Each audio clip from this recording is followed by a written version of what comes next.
आज हम पार्ट 9 का अभ्यास कार्य करेंगे। ठीक है, कल हमने रीड किया था, इसको पढ़ा था। और क्या पढ़ा था हमने पार्ट में? अपने देश भारत के बारे में पढ़ा था कि यहाँ पर कितने धर्म के लोग रहते हैं, जाति के लोग रहते हैं, फिर भी यहाँ पर एकता है। सबकी भाषाएं अलग अलग हैं, सबके अपने रीति रिवाज हैं, सबकी अपनी संस्कृति है, सबका अपना खान पान है, सबके पहनने का तरीका अलग है ना। ये सब हमने अपने जो है पाठ में पढ़ा था। ठीक है, अपने देश भारत के बारे में पढ़ा था। तो उसी के आधार पर यहाँ पर प्रश्न दिए हैं। ठीक है, बहुविकल्पी प्रश्न दिए हैं। ठीक है, सही विकल्प पर हमें सही का टिक करना है, निशान लगाना है। जनसंख्या की दृष्टि से विश्व में भारत का स्थान है, कौन सा स्थान है? जनसंख्या को अगर हम देखें तो भारत कौन से नंबर पर आता है?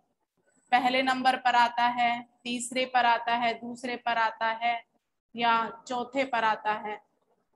तो जो सही उत्तर है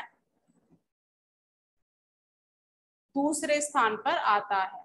ठीक है, धरती का स्वर्ग किसे कहा जाता है? कश्मीर को। कश्मीर को धरती का स्वर्ग कहा जाता है। किस क्षेत्र के लोग साहसी एवं निडर होते हैं? पहाड़ी, रेगिस्तानी, मैदानी, तटीय, समुद्री? तो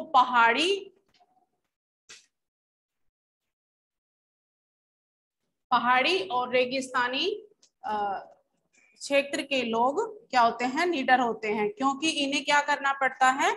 अधिक परिश्रम करना पड़ता है।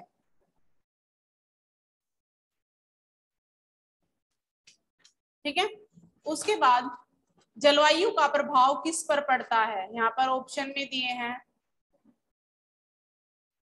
खान पान पर पड़ता है, भाषा पर पड़ता है, वेशभूषा पर पड़ता है, या खान पान और वेशभूषा का और खा ऑप्शन दोनों पर पड़ता है। तो यहाँ पर भाषा पर तो इसका कोई प्रभाव नहीं पड़ता है, जलवायु से भाषा का कुछ लेना देना नहीं है, तो भाषा पे तो कोई असर पड़ेगा नहीं। जलवायु का खाने पीने पर पड़ता है और वेशभूषा पर पड़ता है। मतलब जैसे गर्मी होती है तो हम गर्मी के अनुसार कपड़े पहनते हैं, उसके अनुसार खाने पीने का प्रयोग करते हैं। ठीक है, और सर्दी होती है तो उसके अनुसार। तो यहाँ पर का और खा यानी घ वाला ऑप्शन सही होगा। भारत की अधिकांश भाषाओं पर किस भाषा का प्रभाव है? हिंदी का, संस्कृत का, उर्दू का, अपभ्रंश का? तो यहाँ पर सही उत्तर है संस्कृत।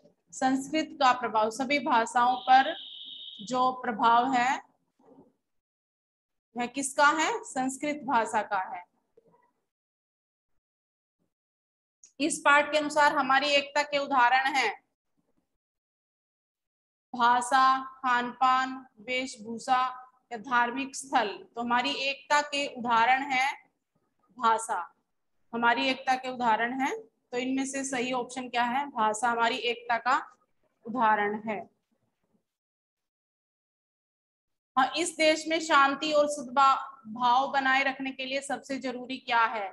सभी भाषाओं से प्रेम, धार्मिक सहिष्णुता, रहन सहन में समानता, खान पान में समानता।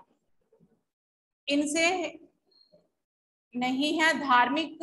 हमें ये नहीं करना चाहिए कि अलग अलग धर्म के लोग हैं तो दूसरे धर्म के लोगों को हमें नीचा समझना चाहिए या उनको मतलब हमें सांप्रदायिक झगड़े करने चाहिए। तो हमें धर्म के लिए हमें अपने अंदर एक ना प्रेम भाव होना चाहिए, हर धर्म के लोगों के लिए एक प्रेम भाव होना चाहिए। तो यहाँ पर खा ऑप्शन सही है। ठीक है, उसके बाद खालिस्तान में विश्व के डैश पर भारत महत्वपूर्ण स्थान रखता है। तो यहाँ आएगा मानचित्र, विश्व के मानचित्र। मानचित्र क्या होता है? मैप, जिसे आप मैप बोलते हैं। कश्मीर की जलवायु डैश की जलवायु के समान है। कश्मीर की जलवायु मध्य एशिया की जलवायु के समान है।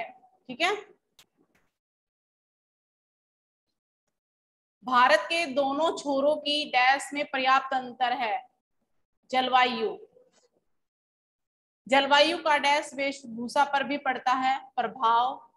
ध्यान पूर्वक देखें तो ये विविधताएं ऊपरी हैं। भाषा, भारत की अधिकांश भाषाओं पर संस्कृत का प्रभाव है। संस्कृत का प्रभाव है। फिर है सही गलत, सही के आगे सही और गलत के आगे गलत। भारत के समुद्र तटीय इलाकों में दाल रोटी चाव से खाई जाती है, नहीं। समुद्र तटीय इलाकों में मछली चावल को ज्यादा चाव से खाया जाता है, ठीक है, तो ये गलत है। कश्मीर को धरती का स्वर्ग कहा जाता है, यस, ये भी ठीक है। मराठों और राजपूतों की वीरता का साक्षी हमारा इतिहास है, ये भी सही है। भारत की विविधता के पीछे एकता की भावना छिपी है, ये भी सही है। भारत की विविधता है लेकिन इसमें एकता की भावना छिपी हुई है। हमारे मंदिर विविधता के परिचायक हैं, नहीं। उसके बाद यहाँ पर शब्द दिए हैं, संस्कृति, अनुपम, सौंदर्य, परिश्रम, स्वीकार। इन्हीं के आधार पर आपको एक एक वाक्य यहाँ पर बनाना है, ठीक है। आप कोई भी अपने मन से कोई भी वाक्य बना सकते हैं, जरूरी नहीं है जो मैंने लिखा है, लेकिन ठीक से बनाए, सही तरीके से बनाए, ठीक है ना, ऐसे ही नहीं बनाना है आपको, ठीक है। उसके बाद भाववाचक संज्ञा बनानी है, जैसे सत्य से सत्यता, विविध से विविधता, स्वतंत्र से स्वतंत्रता, समान से समानता, है ना, भारतीय से भारतीयता, वीर से वीरता, इस तरह से आपको बनानी है। यहाँ पर प्रश्न दिया है, उत्तर भारत और दक्षिण भारत के लोगों के रहन सहन और खान पान के अंतर को स्पष्ट करते हुए 4 वाक्य लिखो, ठीक है। उसके बाद यहाँ पर नीचे पर्यायवाची शब्द दिए गए हैं, ठीक है, ये आप सभी बच्चे पढ़ लेंगे, इनको याद कर लेंगे। विश्व के पर्यायवाची शब्द क्या होते हैं? संसार, दुनिया, है ना, पर्वत पहाड़, भूधर, नदी, तटनी, सलीला, समुद्र, सागर, वारिधि, नीरधि, प्योधि, ये सब होते हैं। विलोम शब्द प्राचीन का नवीन, प्रेम का घृणा, समान का असमान, वीरता का कायरता, ठीक है। इस तरह से आप इनको याद कर लेंगे। और यहाँ पर हमें वचन बदलकर लिखना है, जैसे घाटियां बहुवचन में दिया है तो हमें एक वचन में लिखना है, घाटी। इलाके, ये भी बहुवचन में दिया है तो हम एक वचन में बदल के लिखेंगे, इलाका।